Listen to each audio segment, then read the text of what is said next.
Po tym, co wydarzyło się w ostatnich tygodniach,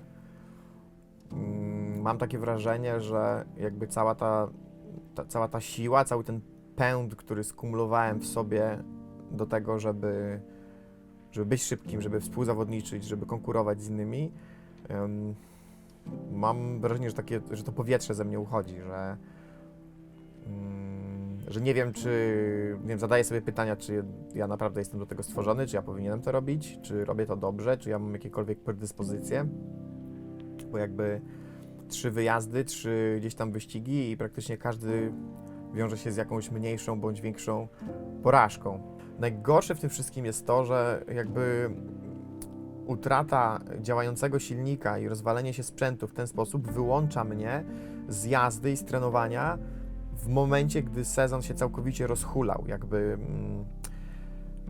pierwsze koty za płoty, pierwsze wyścigi za mną, zaczynam się wdrażać, poczułem, że jestem szybki, pierwsze testy pokazały, że jest git, że współzawodniczymy, a tutaj każdy wyjazd to porażka, po czym rozwalony silnik i teraz najprawdopodobniej ominą mnie 2 rundy cyklu Trackmasters. W związku z tym moje aspiracje do tego, żeby walczyć w klasyfikacji generalnej Pucharu Trackmasters, już wiem, że szlak trafił na ten moment, bo jeżeli wypadnę z 2 rund, nie ma najmniejszych szans. No i najgorsze w tym wszystkim, co jest, czyli jakby dla mojej kondycji takiej psychicznej i wiary w siebie, no to jest to, co wydarzyło się na WSMP. Jakby jechałem na WSMP. WSMP było dla mnie takim spełnieniem marzeń i największych ambicji odnośnie tego, jakby kim chciałem być, co chciałem robić, bo bycie kierowcą wyścigowym przez duże K to przede wszystkim startowanie w profesjonalnym pucharze, w pucharze rangi FIA. To jest jedyna taka możliwość w Polsce, takiego startu. Już pierwszego dnia na WSMP okazało się, że tak naprawdę jestem gdzieś w lesie, po pierwsze, że jakby poziom i jakby skill pozostałych kierowców, to jak oni jeżdżą, jest jakiś kosmiczny i jakby jestem daleko, daleko z tyłu. Jakby czasy, które wcześniej robiłem na treningach, nagle nie jestem w stanie ich dowozić. Wszyscy jadą po prostu szybciej, nie? Jakby to było pierwszy taki rzut o ziemię, że kurde, może to nie jest dla mnie, może jakby daleka droga jeszcze przede mną. Mój umysł kompletnie jakby nie brał pod uwagę takiego scenariusza, że może dojść do sytuacji, że inny zawodnik postanowi jakby położyć na szali moje życie i zdrowie po to, żeby samemu mnie wyprzedzić. Ktoś tak młotem przywalił w takie wielkie szkło, w jakieś takie lustro i rozwalił cały obraz tego, co zawsze myślałem, czym są zawody, czym jest WSMP, czym jest jakiś puchar, w którym startowałem. I kurde, to zabolało najbardziej. Nie ukrywam, że to był taki moment, że naprawdę zastanowiłem się przez moment, czy ja chcę dalej to robić w ogóle, czy ja chcę przeżywać coś takiego i od tego momentu poważnie zastanawiam się, czy w ogóle będę chciał wrócić do startów w WSMP. Zastanowię się bardzo nad tym, natomiast na chwilę muszę jakby to odpuścić. Jakby już po tej pierwszej rundzie miałem plan jechać cały sezon, ale po tej pierwszej rundzie zadałem sobie bardzo wiele pytań, bardzo trudnych pytań i na większość odpowiedź brzmiała nie. I stwierdziłem, że skupiam się po prostu na innych rundach, na innych wyścigach i powrócę wtedy, kiedy będę pewny, gdzie chcę się ścigać, w jakiej klasie, jakim samochodem i że chcę tego dalej.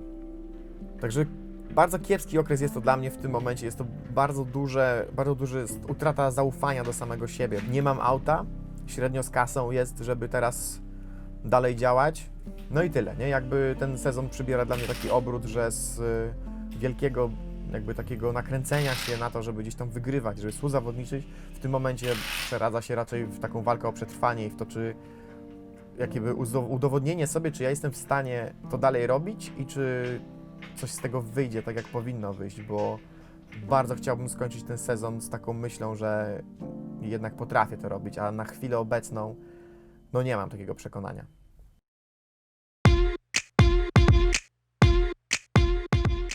Udało nam się znaleźć silnik. kupowanie silnika w Polsce i w ogóle kupowanie używanych 20-letnich silników do najłatwiejszych nie należy. Nie było łatwo go kupić, wiadomo, że zawsze można zostać oszukanym, a chcieliśmy kupić silnik jak najzdrowszy, naturalnie w jak najlepszej cenie. Jakby po wstępnych oględzinach okazało się, że będzie zdrowy, będzie żywotny i powinien pozwolić nam przejechać przynajmniej drugą część sezonu i zobaczymy, co będzie dalej. Jakby tak go składamy i tak go będziemy wsadzać do auta, żeby to auto było w stanie jeździć długo i jakby bezawaryjnie i trochę tak debiloodpornie. Przede mną dwa dość ważne upgrade'y w samochodzie. Montujemy dodatkowe chłodzenie paliwa, chłodzenie dyfra i mam nadzieję, że samochód będzie jakby bardziej odporny i przygotowany na bardzo wysokie temperatury.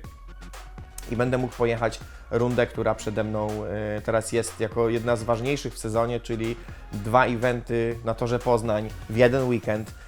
Mamy rundę Trackmasters w sobotę i rundę VTEC Cupa w niedzielę. W Trackmasters, dlatego to pomimo, że już wiem w tym momencie, że wypadłem z klasyfikacji, już wiem w tym momencie, że co bym nie zrobił, choćbym wszystkie rundy pojechał i wygrywał nawet w swojej klasie, to nie będę w stanie prawdopodobnie na koniec sezonu wskoczyć na podium. To jednak ta runda na torze Poznań ma dla mnie bardzo ważne znaczenie, bo to jest taki mój, powiedziałbym, home track. To jest taki tor, na którym się wszystkiego nauczyłem i na tym Poznaniu chcę dowieść maksimum.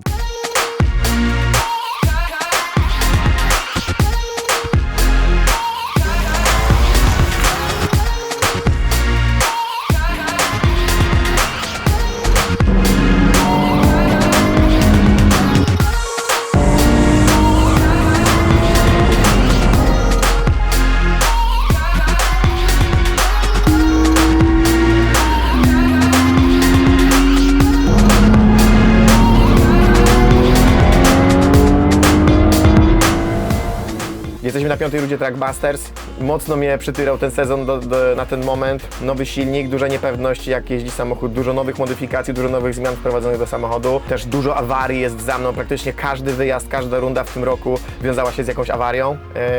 Co za tym idzie, jest zawsze takie z tyłu głowy, że to, co na początku było dla mnie celem jeździć i wygrywać, walczyć o punkty, to teraz jest cel, kurczę, przejeździć cały dzień. I to jest, no niestety, taka przykra część motorsportu, kiedy auta się psują.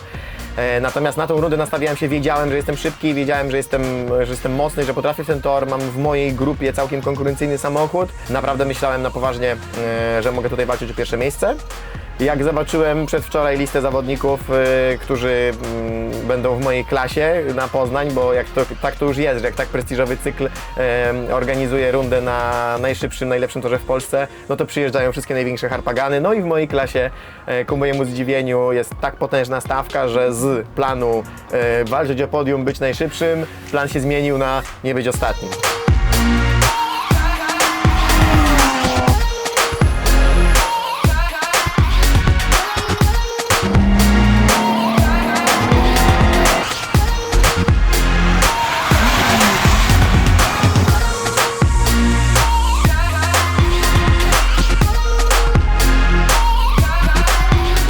Ten sezon jest mega ciężki. Mam wrażenie, że ktoś nam po prostu źle życzy od samego początku. Jest tak pod górkę. Co jest jakaś awaria. Tydzień temu na testach fura podawała naprawdę świetnie, jeździła dobrze, aż do momentu, gdy nie zaczęło coś stukać.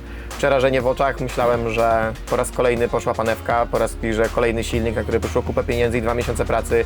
Praktycznie po pierwszym, czy po 1,5 treningu wyzioną ducha. Był to ogromny kryzys dla mnie. Ale stanęliśmy na wysokości zadania, w kilka dni poskładaliśmy auto z powrotem, okazało się, że odkręciło się koło zamachowe. No zdarza się generalnie w takich rzeczach, kiedy mamy części i silniki, które mają po 20 lat, to niestety jest to jakąś tam częścią tej zabawy. Nie nastawiam się dzisiaj ani na podium, ani na jakieś super wyniki, po prostu chcę się dobrze wjeździć w auto i mieć świetne tempo zbudowane, ponieważ jutro mam drugie zawody, jutro w ramach VTEC Cup Poland startuję w klasie Open, gdzie mam szansę coś powalczyć, więc dzisiaj się nastawiam treningowo w zasadzie, a jutro walczymy o to, żeby może jakieś podium wyjąć. Zobaczymy, jak wyjdzie. Widziałam, że jadąc na ten wyjazd ma tak ustawiony mindset, żeby coś pojeździć, coś wygrać, ale jak zobaczył stawkę zawodników, to okazało się, że nie będzie tak łatwo. I jutro ma szansę coś pojeździć, więc mam nadzieję, że ten mindset, który się nastawił na wygrywanie, jutro jakby się spełni, więc będzie spoko. No na razie widzę, że jest trochę zestresowany tym, czy samochód na pewno da radę. czy jakby to, czy wygra cokolwiek, czy będzie walczył, odeszło trochę na drugi plan i teraz skupia się na tym, czy samochód będzie niezawodny, jak jemu się będzie w środku jeździło. No i to chyba jest, w tym momencie chyba to go najbardziej blokuje, żeby jakiś dalszy progres robić z czasem. Pierwszą sesję teraz jeździł razem z Damianem Lempartem po torze. No i widzę, że znaleźli jakieś pole do poprawy, że jest coś, są pewne zakręty, gdzie jeszcze może parę sekund urwać, więc na pewno jest jeszcze dużo pracy. I myślę, że jak zdobędzie z powrotem zaufanie do samochodu, no to te czasy nadejdą lepsze.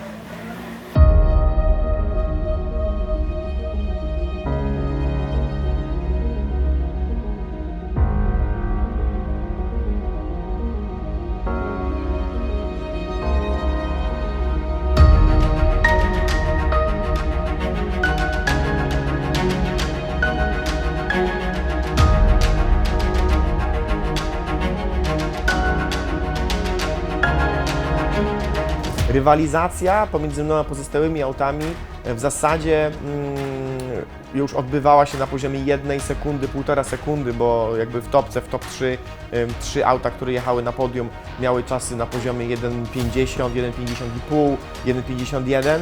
W zasadzie cały dzień jeździłem czas powtarzalny z końcówki poprzedniego dnia, czyli 1,50,5 i jakby co bym nie robił, już nie byłem w stanie po prostu tego pół sekundy urwać. Jechałem na drugą pozycję i miałem dojechać na drugą pozycję i szukaliśmy już różnych sposobów, co by tu zrobić, żeby jeszcze zejść, jakby już sposoby w aucie się skończyły. Trzeba było poszukać sposobu bardziej w swojej głowie. Wyjechałem na ostatnią sesję zawodów VTEC Cup z takim nastawieniem po prostu teraz albo nigdy. Wiedziałem, że mam do urwania pół sekundy. Jechałem już tak naprawdę na pełnej bombie, na kompletnej granicy przyczepności. Coś mi w środku podpowiedziało, że jakby jedyną opcją, jedyną możliwością jakby prześcignięcia kolegi, który był na pierwszym miejscu, Meganą RS, było po prostu przekroczenie swoich barier psychologicznych, które były już bardzo mocne, bo jechałem już na tyle szybko, na tyle mocną bombą, że już w zasadzie w każdym zakręcie to już było tak, że wstrzymywałem oddech i ciężko przełykałem ślinę, a musiałem pójść jeszcze grubiej, żeby te kolejne pół sekundy znaleźć. Na ostatnim okrążeniu, ostatniej sesji po prostu zagryzłem zęby i poszedłem najszybciej, jak to się tylko dało. Zaznaczam, że jadę już na oponach po całym dniu jazdy, jadę na totalnym wykończeniu po 2 dniach upalania w samym środku lata. W samochodzie jest 70 stopni co najmniej, jak to totalnie w saunie.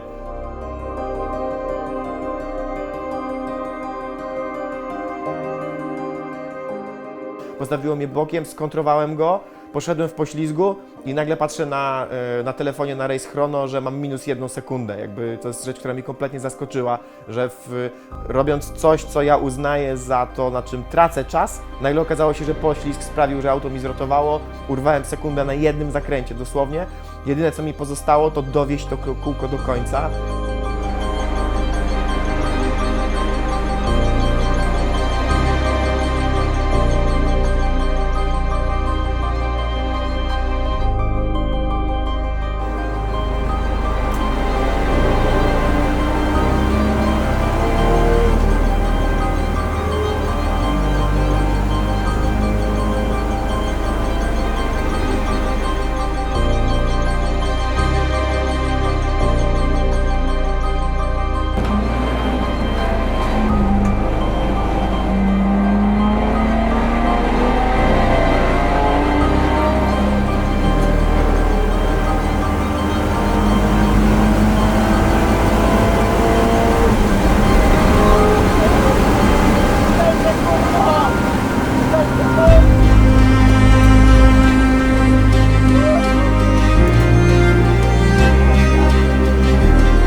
Mega ważny powrót po kilku miesiącach smuty, po takim ogromnym spadku motywacji, spadku wiary w siebie.